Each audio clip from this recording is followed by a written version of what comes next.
kids and I knock down all of your moments. Richard's here is pretty much talking in that space that he's not a professional rugby player. He hasn't gone on and played for the Springboks or for England or for whoever else, but he's given back and he's developing and created an absolute opportunity for others. So with your kids sitting at home that haven't had a whole rugby season, there are other ways that they can give back into rugby. And as coaches, you're already giving back into rugby, so you know what I'm talking about.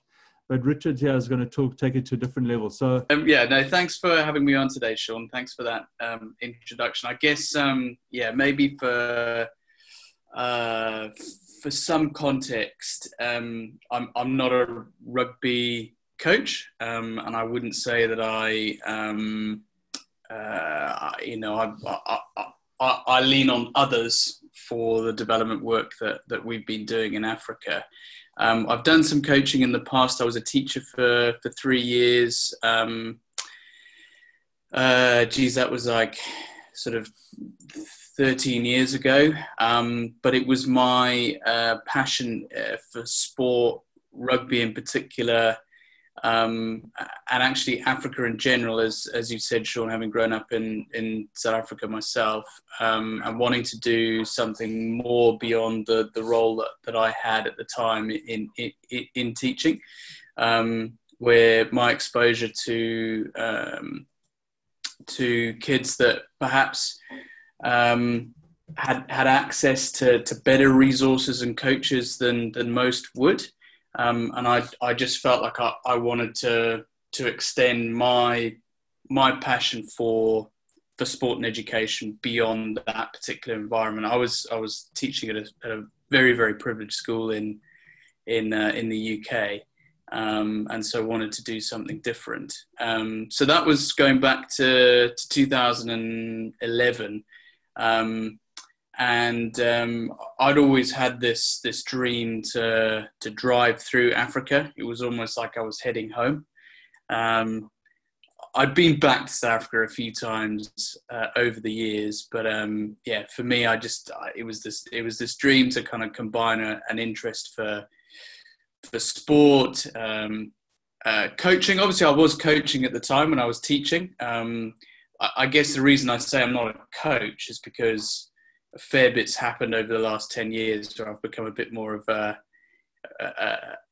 program facilitator and administrator, and there are people who are far better at coaching young people than me. But when I do see great coaches in action, it makes me really proud of what we have achieved.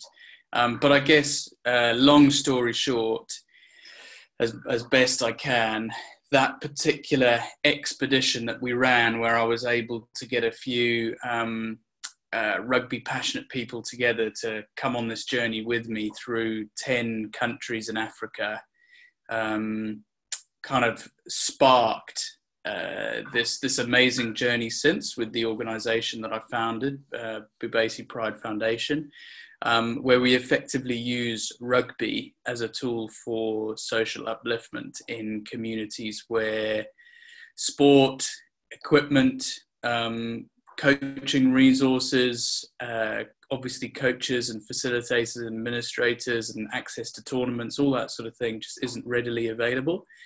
So we were able to put on these coaching workshops in pretty tough communities. Obviously, South Africa is no stranger to diverse coaching environments, but all over Africa, whether it was rural communities or urban slum areas, running coaching outreach programs and culminating in pretty vibrant festival days or tournament days. So we've been doing that for nearly 10 years. We've got a small team now, an operations director that works alongside me. We appointed a CEO in January to help us look ahead to the future, where we can kind of be a little bit more ambitious with our strategy. We're building a community center in rural Lilongwe in Malawi at the moment. And these are village areas where, it's so rural. I mean, access to any sort of decent sporting facilities in an area like that, there's just nothing around. But but sort of, you know, farmland and ground nuts and maize meal and tobacco leaves, and dusty roads between schools with pitches with no grass. So we're building a community centre there, which hopefully will have a grass pitch throughout the year, a couple of spaces for other sports like netball and basketball, and a big clubhouse. So, you know, the sorts of things that in certain parts of South Africa people do have access to. And we are starting to raise some funds to develop the type of programming that we're running in Lilongwe, which is having a development officer in post that can run sustainable sports outreach programs. We're currently working with 6 primary schools and 5 secondary schools there, about 700 kids. But we want to expand that program. We want to build the number of staff working with our development officer there, and start to do other similar programs in other countries. We're setting up an NGO in Tanzania, where we'll have a similar program running there. We're working with a team on the ground that will be doing some great work that we want to build upon. And then we're looking at Mozambique, Zambia, Botswana. But yeah, I sort of feel like I've already gone off on a bit of a tangent, Sean, but at the heart of all of this is doing the best we can to empower coaches and give young people a chance to have access to sport and develop as individuals as well. Cool. Do you have a presentation, or can we start asking questions already? Yeah, I mean, I can. Have I got the ability to share a screen? I sort of feel like I could maybe give a bit of an overview of that strategy in a sort of pictorial form, if that helps. That would be great if you could. Thanks. Yeah, no worries. Have I got the ability to share my screen, Sean? You do, yes. Cool. Okay, just give me 1 second.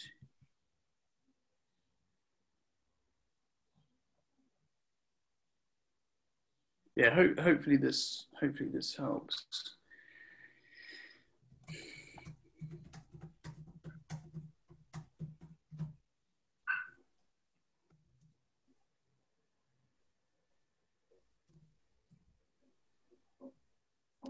Perfect, we can see it.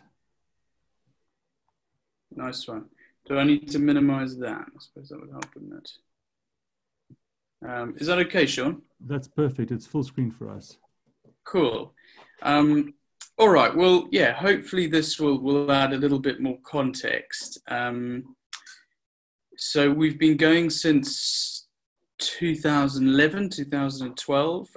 South Africa is on our roadmap, so to speak. We work with an NGO in Port Elizabeth called United Through Sport, where we work with a handful of schools in the Zwide township. We've done some work also in New Brighton as well. Would we have listeners from that kind of area, Sean? We do. We've got Thanda Manana who's the president of the Eastern Province Rugby Union. Okay, fantastic. Yeah, we actually had some players come and join one of our tournament days back in a long time ago now, maybe 2014. Anyway, so South Africa is very much in our plans to develop more of our kind of the outreach programs that we are having more success with in places like Malawi. The reason for Malawi, Mozambique, Zambia, and Tanzania being larger in terms of icons is just we have got some very, very good relationships in those particular jurisdictions. South Africa, Botswana, Uganda, Kenya, we work with unions, we work with partner organizations, but we have seen some really, really good progress in terms of the relationships we've developed in Zambia, Tanzania, Mozambique, and Malawi, and almost feel like there's an opportunity for us to invest a little earlier in those programs. But South Africa, Botswana, Uganda, Kenya are also on our long-term radar. So Oh, why can I not flick to the next one? So this is the expedition that I mentioned. So every year we run a coaching expedition. Going back to 2012, we've had, and since then we've had about 200 coaches from 30 countries around the world take part in this expedition.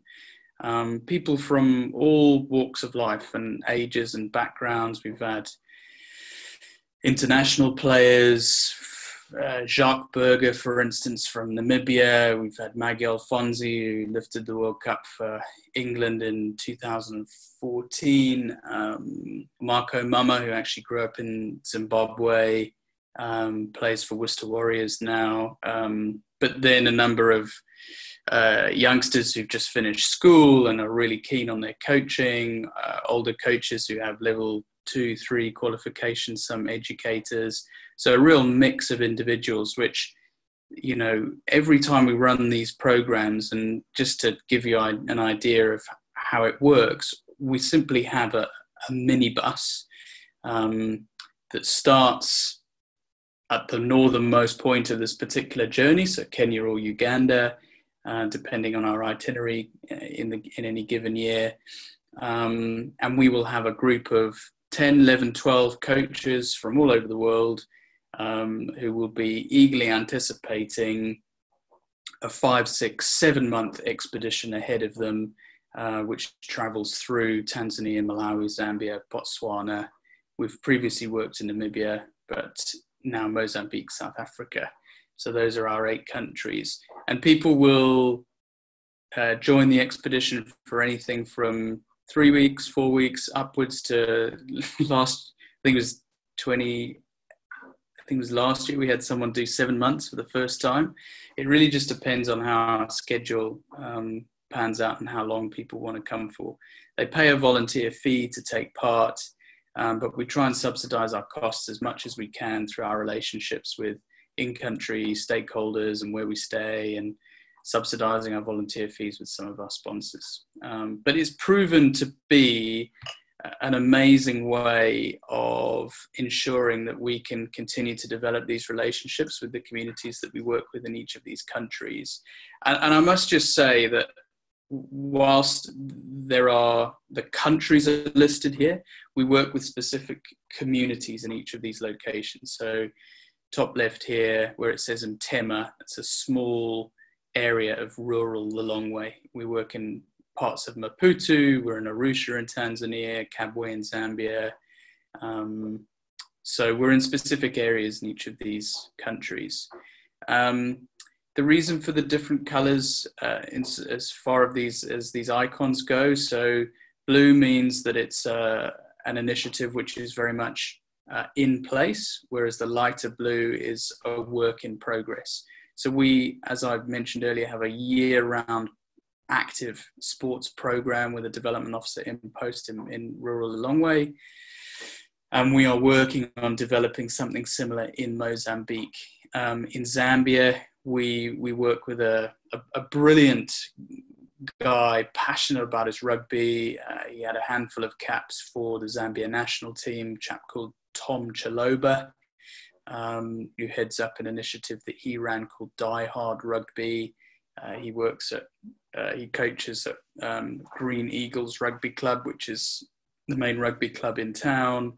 And he's done brilliantly at, not just trying to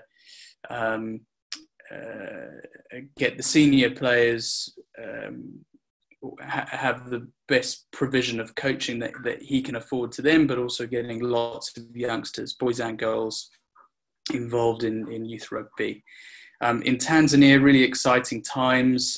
We work with an organization called Tanzania Rugby Development, and the reason why it's a darker blue icon there is Bhubesi Pride Foundation actually provides some funding on a monthly basis to help with their overhead costs and paying stipends for local coaches, and to support Juma Katila, who's the Tanzanian Rugby Development Officer there.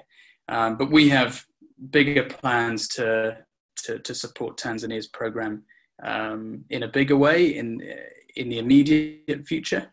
So that's quite exciting for us and for the work in Tanzania. With all these programs, obviously, as all of you will always do, it's very much an iterative process of understanding what we're doing, the impact that it's having, continually monitoring what we're doing and liaising with our teams in country. BPF is always learning, but we obviously need to develop a strategy which we can implement on a local level. But obviously in all of these different areas, whether it's different areas in one country or different countries or communities you're working with in a number of different countries, there's obviously going to be a nuanced approach to that. So we talk about developing our programs centrally, but empowering teams to deliver programs locally. We've established an NGO in Malawi. That was done in 2017. We've raised some funds to build this incredible community centre in Lilongwe. As I said earlier on, we're building in an area where community members and youngsters just don't have access to the types of sporting infrastructure and resources that we know exists and would love to have access to. So we're trying to recreate that. And actually, as we look ahead to the future, we're looking to form relationships with education and sporting partners such that we can have educators come and lead coaching courses and workshops at the community centre. We'll have a couple of education spaces where we can do that sort of thing, full-size pitch, some other courts as well. And we've actually got an area of the site where we'll have space for 30 people to come and stay. So whether that's a team or a group of coaches or educators or trainers, anyone passionate about sharing their passion for the sport. We're also starting to introduce netball as well. So there's lots of opportunities both for the local community to receive increasingly improving sports coaching and development and delivery, but also an opportunity for outsiders to come in and work with us. So it's really exciting. And sevens for us in terms of rugby, sevens is the game that we feel is the form of the game that we should be developing in places like Mtema. You've just got players who will be more adept to that side of the game, certainly more so than 15s. So we can even see sports teams, rugby, netball coming and staying on site and actually having some sporting and cultural exchange, which would be great. As we look ahead to the future, we want to incorporate within our sporting delivery an opportunity to embed some supplementary education. We would never say that we want to replace any primary education that's being delivered locally, but to be able to offer some additional education would be great. So we're developing some e-learning courses that can be delivered on a local level on iPads or electronic tablets. And so, as we look ahead to other areas like Mozambique, that's very much on our radar, as is Tanzania, to establish an NGO and to start formalizing programs and even seeing if we can raise some funds for other infrastructure projects as well. In terms of our funding, we have had some great partners and that both philanthropic, so donors providing some funding to infrastructure projects like the build in Malawi, or just unrestricted funding coming into the charity itself, which helps our programs on the ground. And then we are starting to look for funding to help us improve the delivery of our local programming as well. So commercial partners would help to invest in that sort of programming. And then sporting programs, as I've already mentioned, sporting partners, as I've already said, and education partners can help with the provision of kit or educational resources. We're actively looking to start developing more of those sorts of partnerships. A couple of examples quite recently, we were donated the Scottish Rugby Union's national teams, their first team kit from the 2019 World Cup. A lot of it fairly unused, shall we say, but that's making its way out to communities in Malawi and Tanzania. But it can also be partnerships that will help us on a strategic level, the delivering of programs, whether it's sporting or educational. So it is, all of this is really exciting, but the kind of things that I'm talking about now are very much a work in progress as we look ahead to the future. And this is kind of our utopia. There is some ongoing debate at the moment about, how we can best position our strategy looking ahead to the next sort of 10, 20 years. We could, of course, adjust this slightly whereby we have 2 to 3, specific areas in a place like Malawi or Tanzania where we have the same kind of investment going into each of these areas. Some of the programs that I talk about in an area like Mtema in rural Lilongwe, just talking about a sports and education outreach program, what we're looking at having is a development officer, which is in post now, but adding an education officer and 3 to 6 part-time or full-time coaches. We can obviously have more on kind of casual contracts, but that's the kind of model that we're looking to have there. So we could obviously replicate that in other parts of Malawi.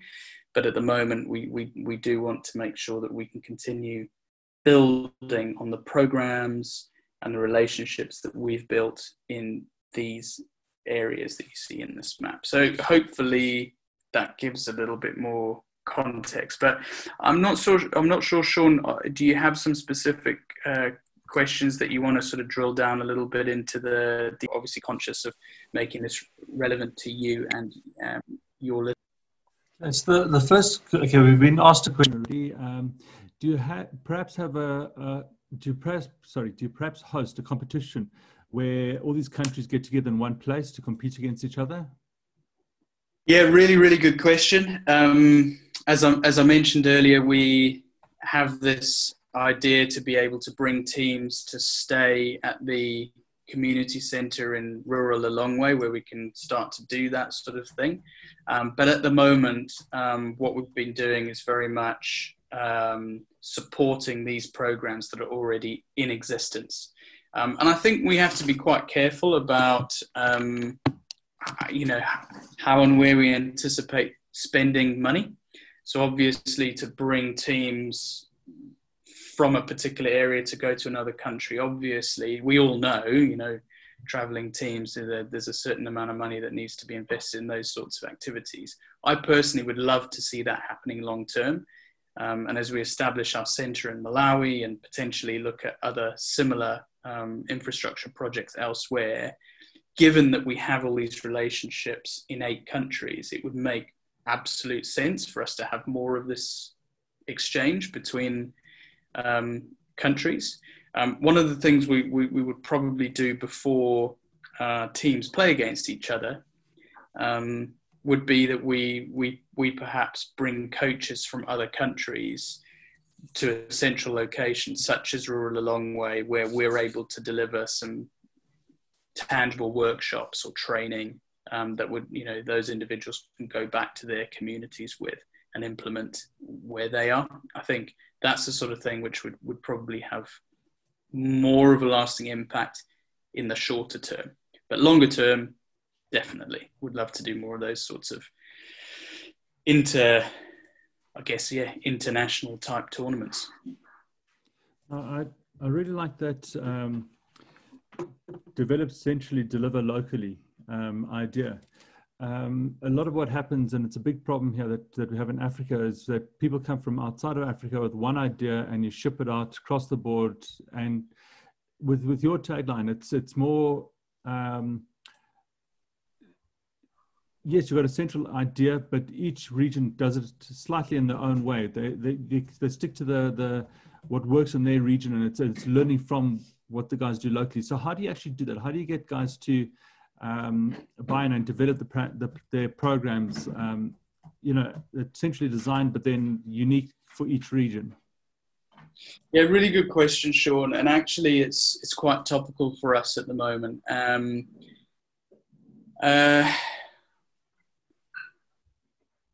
I guess the way that we're looking at it, and obviously as I look back to kind of 2011, 2012, when I started on this journey, started to develop relationships with these various stakeholders in different communities, different countries.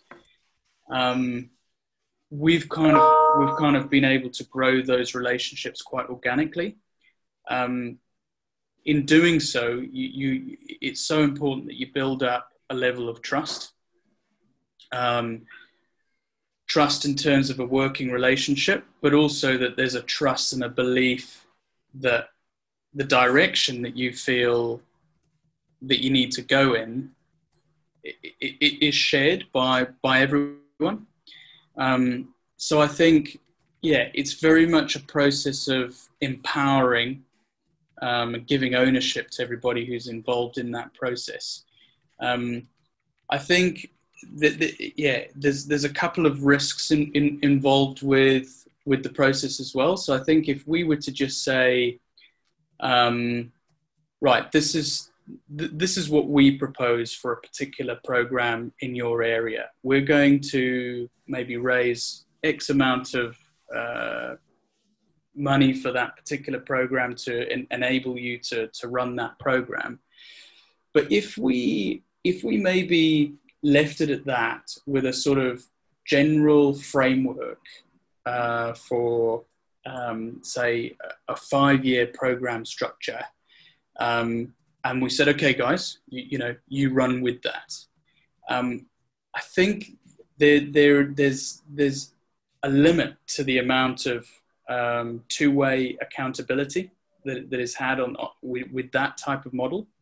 And I need to be careful about what references I make here.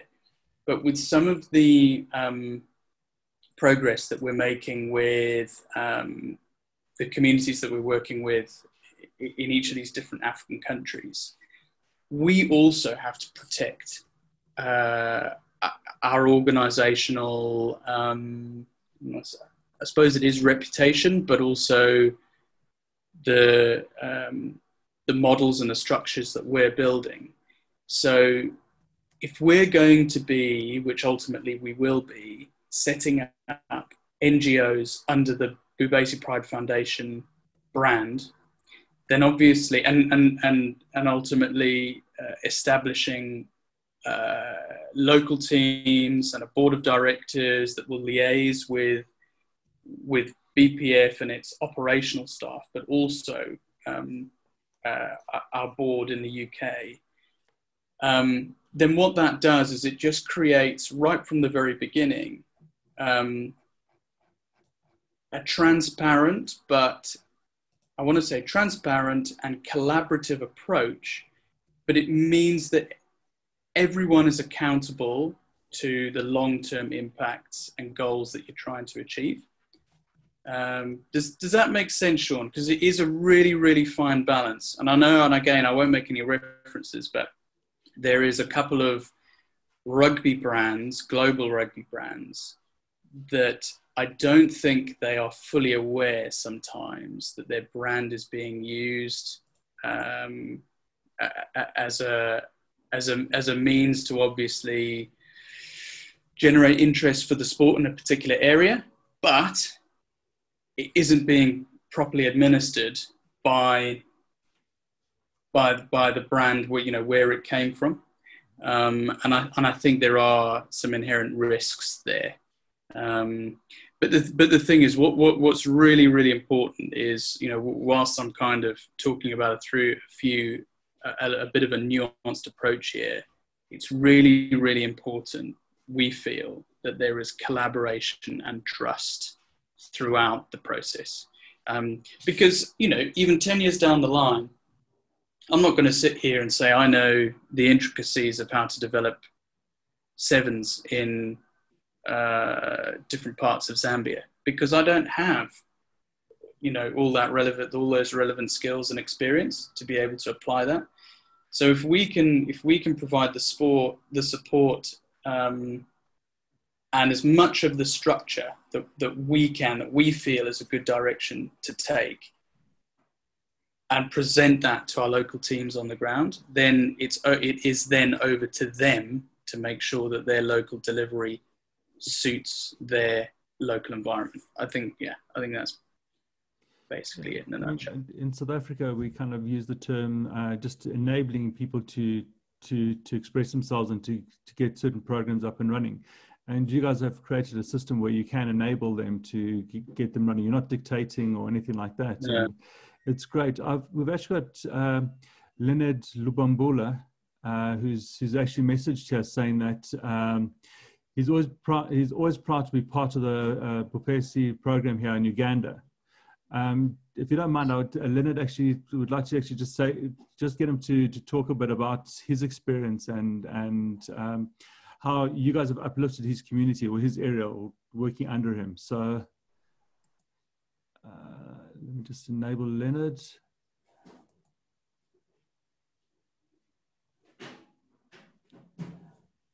Because a couple of your coaches have reached out to me also on LinkedIn, and I got contacted Leonard via LinkedIn. So okay, great. Yeah, hi. Hi, Leonard. Can you hear me? We can hear you perfectly. Oh yeah, thank you so much. Greetings to you all. I've been part of the Bhubesi program here in Uganda for about 4 years, I think, and the development model used by Bhubesi has really done a good job down here in Uganda. I've worked with a couple of guys. There's a team from the UK and also Laurie, and it's given us, for instance, my club where I'm based, my local club. We have used the community primary schools to be as a player base for our team. And it's the numbers have grown every year. Numbers are growing by probably 30% every year. We normally host Bhubesi down here in Uganda. And I want to thank Richard. That was a very good presentation from your side. And we have, as a club down here, we have picked up the model of development, and to keep the programs sustainable, we have copied the model, and every year after Bhubesi leaving us behind, we carry on and have more tournaments during the school terms. So we have 3 school terms in primary and secondary here. And normally Bhubesi comes around Feb. That is the first term of school. So we have carried this every time we have a tournament. And this has grown the player base, not only in our community, but even slightly outside the community we're in, because we bring in at least 1 or 2 schools outside our community, and also special needs communities. We have a school from the special needs too. And I want to thank Richard for this tremendous work with Bhubesi. Thank you. Thank you, Leonard. And I think he's also, Leonard's touched on the whole holistic approach to the program, where it's not just about playing the rugby, it's enabling absolutely everything to, you spoke about the educational side. There's a whole bigger picture of what you guys are trying to do, and the guys on the field are trying to do. So part of what we were discussing with Richard Bands earlier on is a holistic approach to coaching and teaching. How do you guys, you've gone through it slightly, but can you explain a little bit more about the outlook that you guys have got on education and stuff? Yeah, so me am quite. Oh, sorry. So can you hear me now? I can hear you now. Sorry about that. Yeah, it's okay. So having gone through the Bhubesi coaching, there are normally refresher courses that are normally done before the actual work is done down here. So what we select a few experienced players that are transitioning from playing rugby into coaching, and they undertake these courses, and which are facilitated by Bhubesi. So every year at least we have about 10 to 12 new coaches that are trained by a Bhubesi. So this also is part of something that is sustainable. When Bhubesi is away, do we have guys that can still run these sessions and training schools? So it's been really good, and having that as part of this sustainable activity, coaching new coaches, young coaches that are coming in. I personally, I'm a bit advanced in coaching because I'm a head coach for the women's team, and also the under 20s boys assistant. But I've also facilitated in some of these, giving direction to these young coaches coming on board and helping us into the community. And some of the community coaches that are just PE teachers or sports teachers were from these primary schools. Thank you. Thank you, Leonard. And thanks. Yeah, thanks, Leonard. And it's great to hear from you. And obviously, you'll know Martha and Rosenberg. Yes, I know them. And obviously, I think we may be referencing Peter Melinda as well from Spec Foundation. Yeah, Peter. Yes, I know Peter from Spec. Yes. Yeah. No, it's all great to hear, and thanks so much for all your feedback, Leonard. But it must be said, and to come back to your question as well, Sean. We've been doing the best that we can with the resources that we've had, and obviously each year we try and bring a team of really dedicated and passionate coaches who are just so keen to engage with the local community. And we always, whether it is in Ginger in Uganda or elsewhere, we find that, and I don't know whether you might want to comment on this a little bit, Leonard, but we find that the reception that we receive, the welcome that we receive, it is always so conducive to the working environment, and there's a real there's a collective desire to learn and to share from one another, which when I see it in action, I'm humbled by it, to be quite honest. What we have always tried to do as well, and Leonard, you're probably aware, we have a relationship. One of our commercial partners is G4S. You wouldn't necessarily think about G4S as being this community outreach organization or anyone that, a commercial organization that knows anything about sport. But of course, that isn't their remit. They're a security organization. But what I have found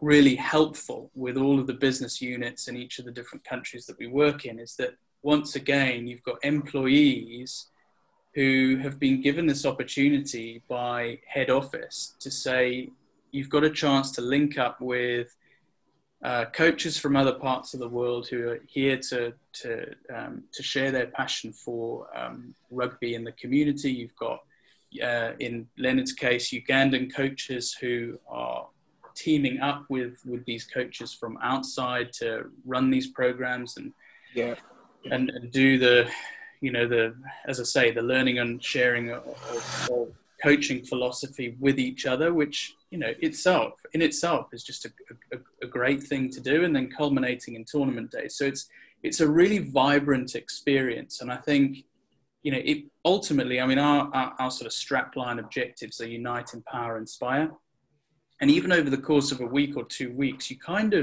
we're all embodying that together. We're coming together through sport. We're empowering one another through our knowledge of the game and looking to extend that knowledge.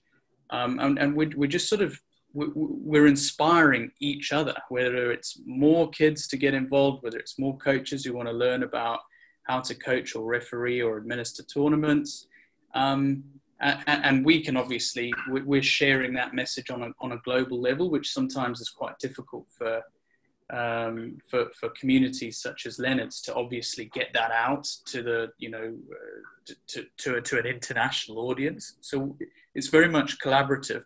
On the education side of things, G4S have been helpful, whereby they bring their employees as part of the coaching sessions to deliver basic messages in health and hygiene or health and safety, which has been good. We've done some environmental awareness activities, whether it's things like tree planting, for example. But longer term, and I mentioned it in my presentation, we as an organization, we are absolutely intent on doing more.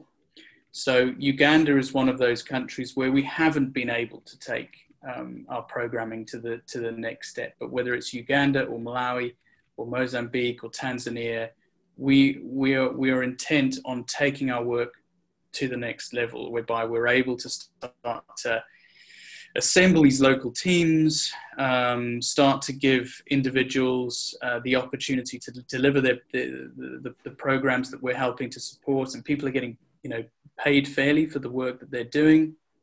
And we want to start to incorporate this supplementary educational aspect to our delivery.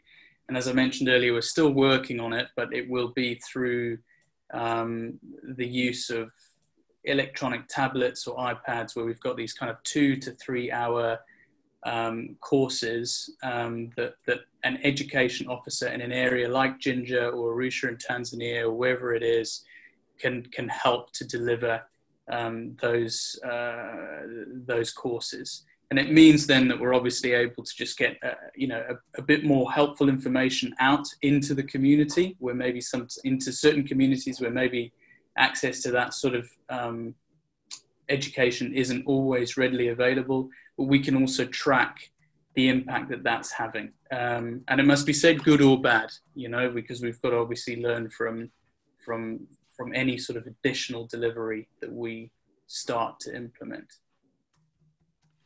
One of the items that was spoken about when Richard Bands was talking about is that coming in as an outsider into, let's say, a school or an area to assist the coaches.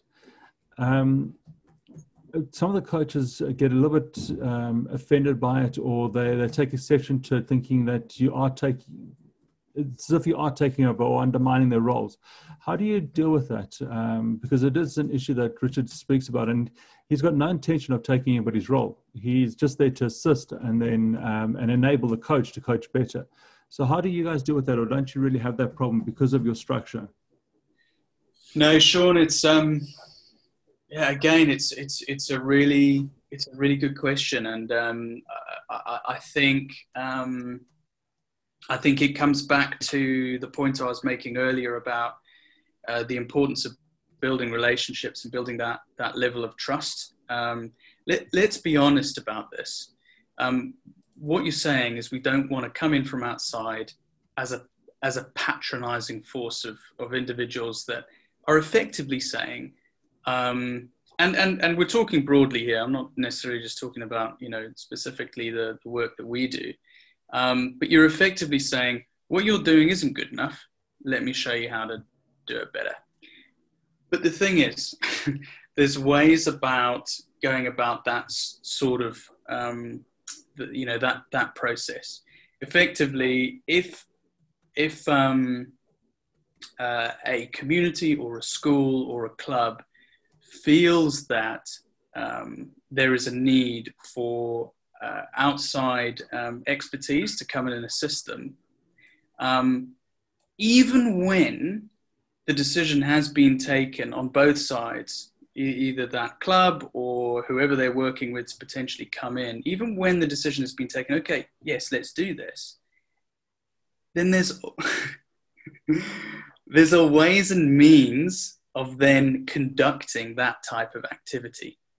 So if I can take both stakeholders' approach here, if we're saying that the club, for instance, for argument's sake, just to simplify the language here, is the recipient, and the external provider coming in, whether it's an educator or a trainer, and you know, I'll reference an example. Quite recently, we had a chap from Western Province come up to Lilongwe to deliver I think he was in Lilongwe for 2 days, 2 or 3 days. And what he did was brilliant, you know. But of course, even within a group like that, there might be people, and this is on an individual level, Sean, and it can filter through. There might be people in that group who think, I don't need this. Like, you know, what do I've got all the knowledge. But the thing is, you need to be able, I suppose, for the organization on the receiving end, there needs to be a collective agreement before any activity like that is carried out, where people have the mindset to embrace somebody or a group of people to come in and work with them. So again, it's that collaboration, and it's that sort of, and I mentioned it when Leonard was talking. We always feel, on the whole, like we're being welcomed. So obviously, if there is that sense from the very outset that you're being welcomed into a community, then obviously the recipient is kind of doing their job. They're keen, they're willing, they want to learn. But at the same time, when the deliverer is coming in, that expert or group of people that are coming in, maybe it's a whole team of players, perhaps with a coach, they then need to come in with the right approach, the right mindset as well. You know, we've had volunteers over the past who you know, have been part of BPF, who have thought, you know, there's nothing I can learn by going to Tanzania or Malawi or South Africa. You know, I'm taking time away from my work to give, you know. It's absolutely the wrong approach. Once again, and you know, and I've seen it more often than not where it works really, really well, is if people have the mindset to come in, work with a community or a club or a school, but say, I really want to give of my time here, but it's because at the heart of what I'm giving, I'm passionate about rugby or football or cricket or netball, working with children, seeing individuals develop through sport, or seeing, you know, penny drop moments where people, you know, learn particular aspects of a game, or how to, or, you know, how to coach a particularly challenging aspect of a sport, whatever it is. When people come in with the right mindset, that they are giving, but also they're taking something away from that experience as well, you have a marriage there that is far more harmonious, and it contributes to a really collaborative working environment. It's a really interesting question. It is an approach to working that ever since I started doing what I do, it's been a narrative that I've pushed, which is now part of the organization's mantra, that we've got to work collaboratively. There have, and again, I won't make specific references, but there have been areas where, you know, we have found that perhaps on the receiving end, people feel a little bit resentful of BPF coming in and working with them. But I will defend those particular instances by saying there have been times where I've felt that BPF could have done better. So hopefully that sort of slightly protected anecdote gives reference to the fact that of what I was saying. Like if we don't go into an activity like that with the right mindset on both sides, and you know, we've got to be able to deliver on our intended outcomes as well. If we're going to be leading a coach education workshop, no matter how you go about delivering that, when you set out your objectives in the first hour of that afternoon course or 4-day workshop, whatever it is, if people don't feel like they're making progress, then obviously people have reason to feel some resentment to what they're being involved in. All our time is precious in what we do, and we want to feel like what we're doing is valuable. So yeah, I will always say that BPF will always do its best, to work with communities effectively. But obviously, any time where we feel we can do better, we'll learn from that and try and improve.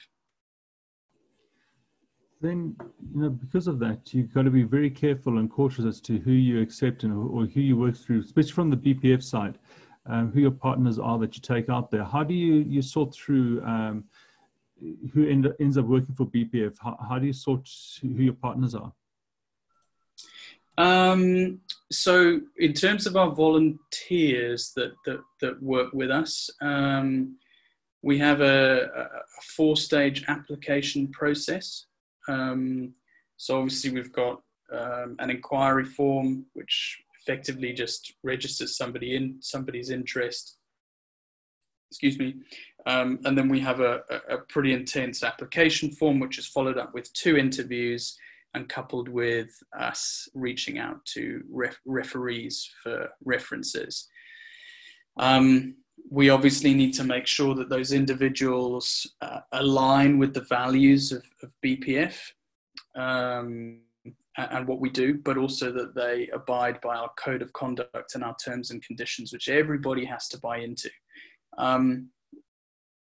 We don't need to dwell on this because thankfully we don't have to exercise it too often, but we do have a disciplinary process as well. But well before getting to that particular point, we are obviously as an organisation promoting that all that work with us live by our values. So being professional, so it's pride values, being professional, having respect, integrity, discipline, but ultimately enjoying all the work that you're doing. So we monitor it closely. And obviously if people step out of line, we obviously make them well aware of that. In terms of partners, we obviously have commercial partners, philanthropic donors, sporting and education partners. There's a bit more of an elongated process that goes into establishing that sort of relationship, because invariably there is an exchange of either funds or product or service. So when you are creating an agreement like that, there's an expectation that on both sides, we would, as an organization, going to be delivering what we say we're delivering. But I think the key thing there with those sorts of relationships is constantly maintaining a good relationship throughout and making sure that we're providing updates on our project activities, photos, videos, anecdotal evidence of the programs that we're running. I'll take one example. We've worked with the Bill McLaren Foundation since 2012. So Bill McLaren was a former commentator for the BBC for 50 years, sadly passed in, I think, 2010. And we've been very fortunate to be a partner of the Bill McLaren Foundation all this time. And that relationship has evolved. What they wanted to see in the early days was that we as an organisation were able to supplement the volunteer fees of certain coaches from the UK, mainly Scotland because of the origin of the charity, where we can get those young coaches, 19, 20, 21 years old, going into sports outreach, coaching and development officer roles, to get the chance to come out to Africa, give of their skills, but obviously huge personal and professional development they can take away from that sort of experience.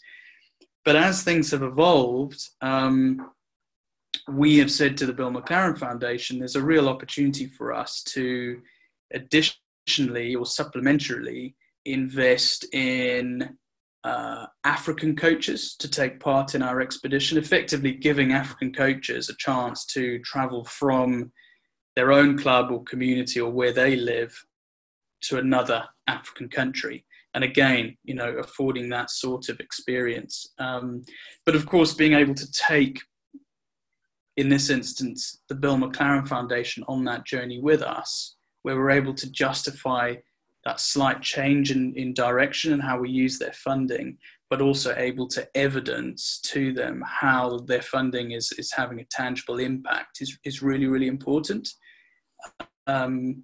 So yeah, less about vetting on the partnership side, more about doing everything we can on both sides to continue justifying working together. Here's a question that's come in: is what is the biggest challenges that you face in Africa, and is every country different?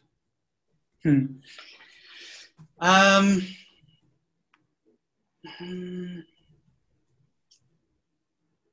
think we're actually having to deal with it at the moment. I mean, aside from the petty issues like, anytime maybe a volunteer maybe steps out of line and we have to do the whole disciplinary thing, that is disappointing. I think that's more a disappointing situation rather than a challenging one, but unfortunately it does stick out in my mind as something that, would be best avoided. For us, and as I say, we're dealing with it at the moment, I think it is frustrating that despite our efforts, we can't seem to get more government engagement a lot of the time. So in Malawi, for example, we do have the endorsement from the local education and sporting authorities that support what we're doing. I'm not necessarily suggesting that throughout Africa, the Ministry of Sport and Education should be providing BPF with funding for our activities. But I just think that there's an opportunity for better engagement. We had a donor provide the charity with an old Land Cruiser, which is headed out to Africa earlier this year, and it was bound for Malawi, and it's for our development officer because he currently rides a motorbike, which we fund. But if he was to have a vehicle, it would just make his life and the efficiency of the program so much better. I mean, Sean, we're talking on real basic levels here. It'd be great if there's so much more that we could do, but just as an example. And it's been stuck in customs since May. And they want, twice the value. The customs officials want us to pay twice the amount of the vehicle's value. And it's times like that where you just sort of hang your head. You kind of think, come on, guys, we can do better than that. The kit that I mentioned that our CEO, Gareth, has recently acquired from the Scottish Rugby Union, he wants to get that out to Africa. But it's going to be fraught with customs-related challenges. So I think, that sort of thing, it would be great if we could avoid, because it just wastes time. And ultimately, that sort of equipment could be greatly enhancing the quality of our programming. And you just don't want to be faced with possible solutions which you just can't go down. So yeah, that sort of stuff is aggravating. We've got a comment here from Theo Garin. Theo's very much involved in, from a media side, in development programs here in South Africa. He's one of the few guys that don't use the school system or the development system as a way to get through to just reporting on the Springboks or something like that. He's done it for over 30 years, and as a coach and a teacher, he goes back to the 80s. Theo's always been very much involved and a big supporter of it. And he says the biggest problem that he sees with a lot of development programs is that they just, as he calls, t-shirt and water bottle sports development programs. In other words, you have a flash mob event, you just dump off something and then leave. And he says, you've addressed this. And he says, well done. It's actually great to see that you guys are actually leaving something behind. It actually is a legacy that you're leaving behind. You know, if, for example, if you guys do move on, there is something that's still there that's sustainable, that can be sustainable. So it's not just a once-off kind of event. Yeah, no, Sean. Honestly, it was what was the name? Who was it that said that? Theo Garin. Theo, yeah. Yeah, it's an issue that I've been sort of overcoming for a long time, and obviously, and I'm sure you can appreciate, you know, your resources can only stretch so far. For the first few years of BPF, we ran this really adventurous expedition, and it gave all those involved an opportunity to come together through sport. And we ran these coaching programs, culminating in these great tournament days. And we would provide kit. We would do our coach education workshops for local coaches. We'd provide coaching resources. But it would always niggle away at me, and I would say, you know, we started these programs 2012. Every year, I would think, well, I know we're onto something good here, and I can see in the future that, you know, we can that this can go somewhere, that it has legs. But year to year, I always felt, geez, we've got to be able to do more.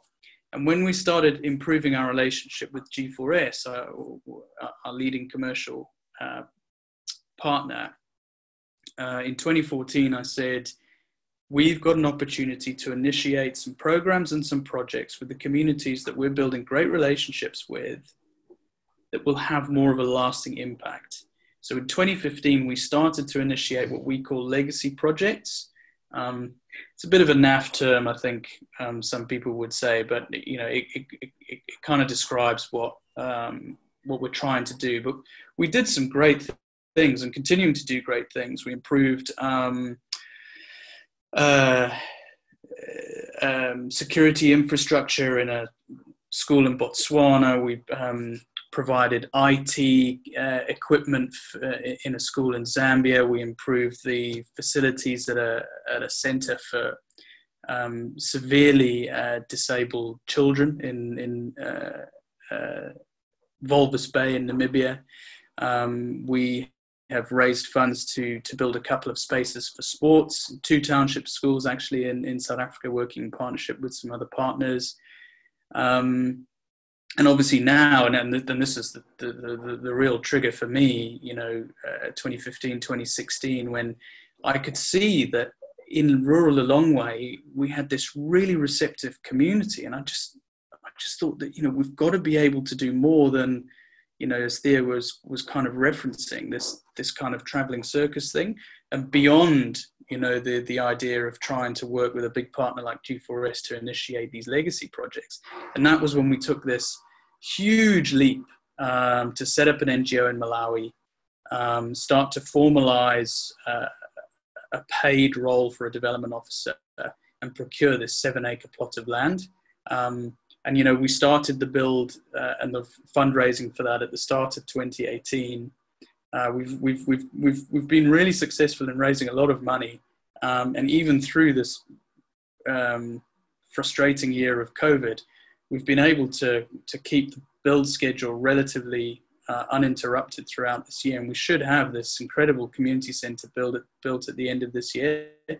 But yeah, it's almost like, you know, if you have, and I'm talking again broadly here for anybody who has a real dream and a passion to either set something up or to try and improve an existing program, development program, whatever it is, if you can just stick at it and see if you can get the right people involved, you will make improvements, which ultimately means that what you're doing is more value for those involved.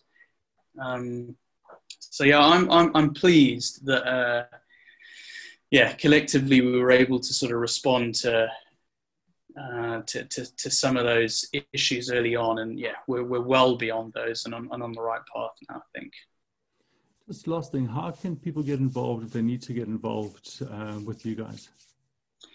So head to the website bpfafrica.org. So BPF being Bhubesi Pride Foundation, bpfafrica.org. We actually launched a new website the early part of last year. So there's loads of information and media on there that kind of tracks what we've been doing over the last 9 or so years, and then obviously looking ahead to the future. There's a few sort of standout opportunities. In the coming weeks, we are just about to launch our 2021 coaching expedition. Now, usually that expedition takes place between January and September, and our 2020 expedition was obviously curtailed mid-March when everything went, it's an English phrase, but peaked-on wrong earlier this year, and our volunteers that were in Tanzania had to head home. So we are eagerly anticipating our 2021 expedition, which will take place in Malawi, Zambia, Botswana, and South Africa. And actually, and this is one for Theo as well, because I think you'll quite like how we are working next year's expedition. But we will have some local teams delivering programs, working alongside partners like G4S in Kenya, Uganda, Tanzania, Mozambique, and Botswana. But that will start in March. Our volunteer expedition will begin in mid-May.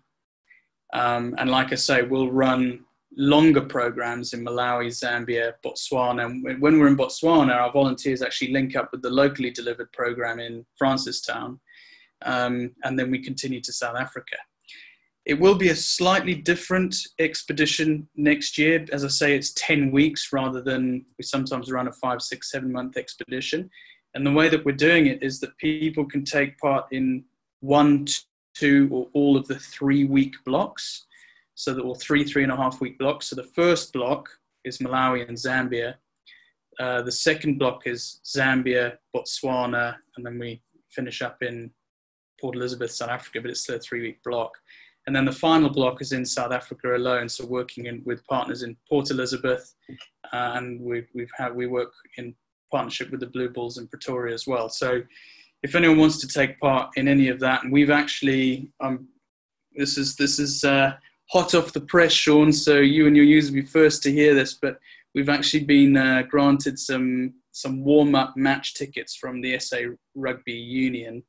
So we will be able to incorporate those match tickets for the midweek game against the Lions. I think it's SA Invitational on the 7th of July.